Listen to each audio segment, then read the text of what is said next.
الرحمن الرحیم ایاک نعبد و ایاک نستعین گورنر خیبر پختونخوا، سابق گورنر خیبر پختونخوا، موجودہ اسپیکر خیبر پختونخوا اسمبلی، سابقہ اسپیکر اور ڈپٹی اسپیکر صاحبان، ڈپٹی اسپیکر صاحبان کے ساتھ ساتھ ہمارے سابقہ اور موجودہ پارلیمنٹیرینز آنریبل اور باقی جتنے بھی یہاں پہ موجود سرکاری افسران اور جتنے بھی معززین اور حاضرین اس محفل میں ہیں، ان سب کو السلام علیکم۔ آج ایک بڑا تاریخی دن ہے کہ ہمارے جو رولز آف بزنس ہیں اسمبلی کے، ان میں ایک بڑے طویل عرصہ جو ایک کام شروع تھا 2008 سے، اور ان میں امینڈمنٹس کی گئی ہیں، اور یہ جو اصلاحات ہیں میں آپ سب کو اور پورے صوبے کی عوام کو مبارکباد پیش کرتا ہوں، کیونکہ ان اصلاحات سے اسمبلی کی کارروائی میں جو بہتری آئے گی تو اس کا جو فائدہ ہے وہ پورے صوبے کی عوام کو ہوگا۔ اور ہمارے لیڈر عمران خان کا ایک ویژن ہے کہ اداروں میں اصلاحات کیے جائیں، ان کو مضبوط کیا جائے، کیونکہ مضبوط ادارے ہی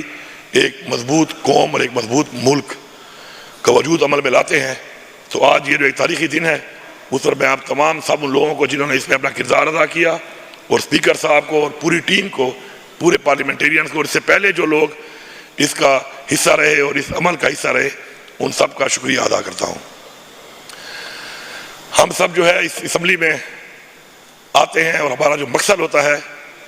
وہ ہوتا ہے قانون سازی۔ قانون سازی جو یہاں پہ کی جاتی ہے، اسی سے ہی جو پورا ایک نظام چلتا ہے صوبے کا، عوام کے جو حقوق ہیں، عوام کے جو مسائل ہیں، ان کا ایک حل نکلتا ہے۔ انفارچونیٹلی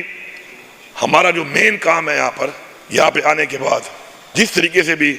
کوئی نہ کوئی یہاں پہ آ جاتا ہے، تو ہمارا چونکہ ایمان ہے کہ اللہ جب ایک جگہ پہ آپ کو لے آتا ہے تو اس میں اللہ کی بھی حمایت شامل ہوتی ہے۔ تو جیسے بھی کوئی جہاں پہ آ جاتا ہے، اس کے بعد اس پہ ایک ذمہ داری آ جاتی ہے، اور وہ ذمہ داری جو ہے وہ اس کی عوام کی بھی ہوتی ہے،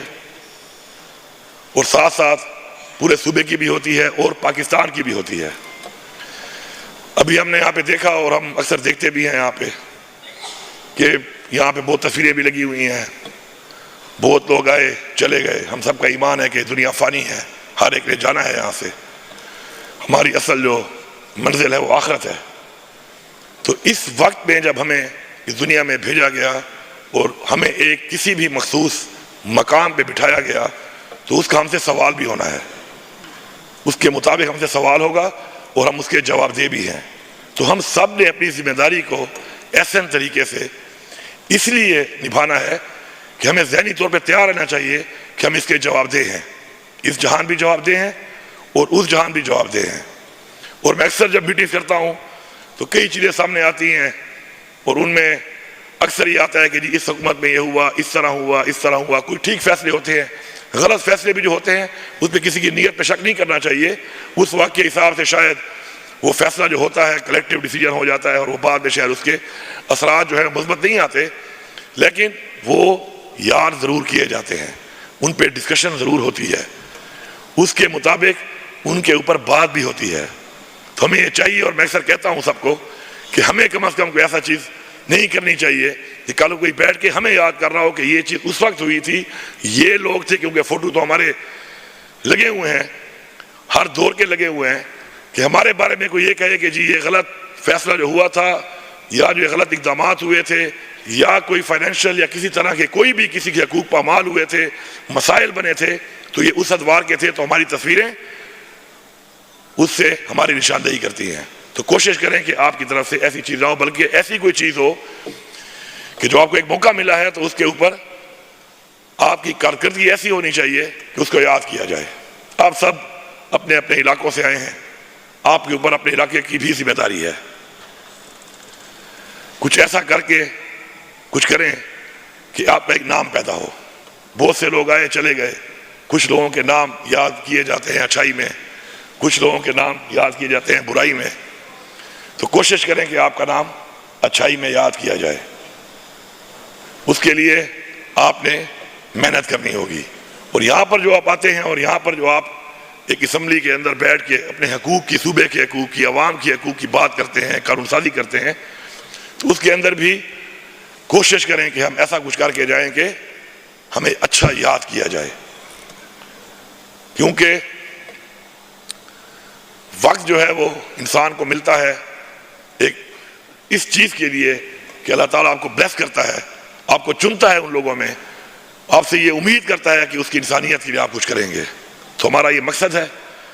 ہمارا مقصد انسانیت کی خدمت کے لیے، ہماری تخلیق بھی اس مقصد کے لیے ہوئی ہے۔ اور یہاں پر جو ہمارے کچھ جو قانون سازی کے بجائے ڈسکشنز ہوتی ہیں اسمبلی کے اندر، اور ان کے اندر میں نے جو چیز دیکھی ہے خود حصہ رہ کر کہ ہم جو ڈسکشن کرتے ہیں وہ مسئلے کے حل کے لیے کم اور ایک دوسرے پہ تنقید کے لیے زیادہ کرتے ہیں، جبکہ ہمیں یہاں پہ بٹھایا اس لیے گیا ہے کہ ہم تجویز دیں اور مسائل کا حل نکالیں، بجائے ہم تنقید کر کے صرف پوائنٹ سکورنگ کریں۔ تو اگر ہم اپنا ایک ماحول اس کا ایسا بنائیں گے کہ جس میں تجاویز کی طرف جایا جائے گا، حل کی طرف جایا جائے گا، تو حل نکالنے کے لیے ہی یہ ایوان بنے ہیں، اور اسی کے لیے ہی یہ پورے جمہوری جو ایک نظام پاکستان کا بنایا گیا ہے، اسی وجہ سے بنایا گیا ہے۔ تو مثبت طریقے سے اپنا بھرپور کردار ادا کریں، اور ترقیاتی کام کے اوپر ایک بات آتی ہے، ہمارے لیڈر عمران خان صاحب اکثر کہتے ہیں کہ اسمبلی نے قانون سازی کے لیے بنی ہے، لیکن ترقیاتی کاموں پر زیادہ بات ہوتی ہے۔ تو وہ جو وجہ اس کی ہے وہ یہ ہے کہ اب تک ہمارے بنیادی مسائل حل نہیں ہوئے۔ اگر ہمارے تمام محکمے اور ہمارا پورا نظام ایسے بنایا جاتا اور ایسے رولز آف بزنس کے تحت پاکستان بننے کے بعد آج تک چلتا کہ یہ بنیادی مسائل حل بھی ہو چکے ہوتے، اور بنیادی مسائل حل کرنے کے لیے جو محکمے اور جو ادارے بنائے گئے ہیں وہ مضبوط ہوتے، تو مسائل اگر حل ہوئے ہوتے تو آج اسمبلی کے ممبران کو ان حل کے لیے آواز نہ اٹھانی پڑتی، قانون سازی کرنی پڑتی، لیکن آواز اٹھانا ایک مجبوری ہے۔ میں یہ سمجھتا ہوں کہ یہ ایک مجبوری اس لیے ہے کہ مسائل ابھی تک موجود ہیں، وہ اب تک حل نہیں ہوئے۔ انشاءاللہ ایک وقت آئے گا کہ ہم ایسے اصلاحات بھی کر لیں گے، یہ مسائل بھی حل کر لیں گے، اور اس کے بعد جو اصل جو مقصد ہے قانون سازی والا، اس کے اوپر کام ہوگا۔ یہاں پر آخر میں اتنا کہوں گا کہ ہمارے اوپر ایک ایسی ذمہ داری ہے، بحیثیت انسان بھی ایک ذمہ داری ہے ہمارے اوپر، پھر بحیثیت مسلمان بھی ہمارے اوپر ایک ذمہ داری ہے، پھر بحیثیت پاکستانی ہمارے اوپر ایک ذمہ داری ہے، اور پھر اس کے بعد بحیثیت کسی بھی پارلیمان کا ممبر بن کے آپ کے اوپر ایک اور ذمہ داری بھی آتی ہے۔ انفارچونیٹلی ہم ان ذمہ داریوں کو اس طریقے سے نہیں نبھا سکے، کیونکہ ہم اپنی میں کے اندر پھنسے ہوئے ہیں، ہم اپنے ویسٹڈ انٹرسٹ کے اندر پھنسے ہوئے ہیں، اور ہم ایک کلیکٹیو سوچ اور ایک ایسی سوچ جو ایک قومیں کرتی ہیں ہم نے آج تک نہیں کی۔ آج میں صبح پڑھ رہا تھا اخبار میں کہ ہمارے اوپر اس وقت 80,000 ارب سے زیادہ قرضہ چڑھ چکا ہے، اور 8,000 ارب اس کے اوپر سود بھی ہمارے اوپر اس کے علاوہ ہے۔ اب اتنے زیادہ قرض میں ڈوبی ہوئی قوم کیا اپنے فیصلے خود کر سکتی ہے؟ کیا وہ خوددار ہو سکتی ہے؟ کیا وہ خود مختار ہو سکتی ہے؟ کیا اس کے فیصلے اس کی قوم کے لیے ہو سکتے ہیں؟ کبھی بھی نہیں ہو سکتے۔ ایسی قرضدار قومیں محکوم ہوتی ہیں، غلام ہوتی ہیں، نہ اپنے لوگوں کے لیے فیصلہ کر سکتی ہیں، نہ اپنے جو وجود جس کی بنیاد پہ پاکستان کو بنایا گیا تھا، جس کے لیے ہمارے باوجداد نے قربانیاں دی ہیں جانی اور مالی، نہ اس کے اوپر ہم عمل پیرا ہو سکتے ہیں۔ وجہ صرف ایک ہے کہ ویسٹڈ انٹرسٹ، ہم نے ویسٹرن انٹرسٹ کے لیے اپنی پوری قوم کو داؤ پہ لگایا، اپنے باوجداد کی قربانیوں کو داؤ پہ لگایا، اپنے لوگوں کے خون کو داؤ پہ لگایا۔ اگر آج ہم فیصلہ کر لیں کہ ہم اس سے نکل کر ایک اس پاکستان کی طرف جائیں گے، ایک اس سوچ کی طرف جائیں گے جو ہمیں اپنے اسلام جس کی بنیاد پہ ملک بنا تھا وہ راستہ دکھایا، اور ایک جو ہمیں ہمارے آئین نے ایک راستہ دکھایا، اور کہیں پر بھی اگر آئین کی خلاف ورزی ہوگی، اور کہیں پر بھی آئین کے خلاف کوئی اقدام ہوگا، کہیں پر بھی حقوق کے خلاف کوئی بات ہوگی، کہیں پر بھی انسانی حقوق پامال ہوں گے، اس کے لیے ہم ایک ہو کر آواز اٹھائیں گے، اور اس چیز کی پرواہ نہیں کریں گے کہ اس سے ہمارا نقصان ذاتی طور پہ کیا ہوتا ہے۔ تو میں سمجھتا ہوں کہ وہ تمام مسائل جو حل کرنے کے لیے اس دنیا میں آپ کو بھیجا گیا اور اس ایوان میں بھیجا گیا، یا کسی پوزیشن پہ کسی بھی طرح آپ کو رکھا گیا ہے، تو انشاءاللہ آپ ان تمام مسائل کا حل نکال کر کم از کم اپنی ذات کے اندر اور اپنے اس رب کے سامنے انشاءاللہ سرخرو ہوں گے۔ آخر میں ایک دفعہ پھر آپ سب کو، پورے صوبے کی عوام کو اسپیکر صاحب کو، ڈپٹی اسپیکر صاحبہ کو، اور باقی تمام اس سے پہلے ادوار میں جو لوگوں نے اس میں محنت کی، کام کیا، ان کو مبارکباد پیش کرتا ہوں، شکریہ ادا کرتا ہوں، اور ساتھ یہ امید کرتا ہوں کہ قانون بنتے ہیں، امپلیمنٹ نہیں ہوتے۔ یہ قانون اگر بنے ہیں تو یہ قانون اور باقی سارے قانون بھی اگر اسی طریقے سے امپلیمنٹ ہونا بھی شروع ہو جائیں تو انشاءاللہ ہمارے مسائل کا حل نکلے گا۔ آپ سب کا بہت شکریہ۔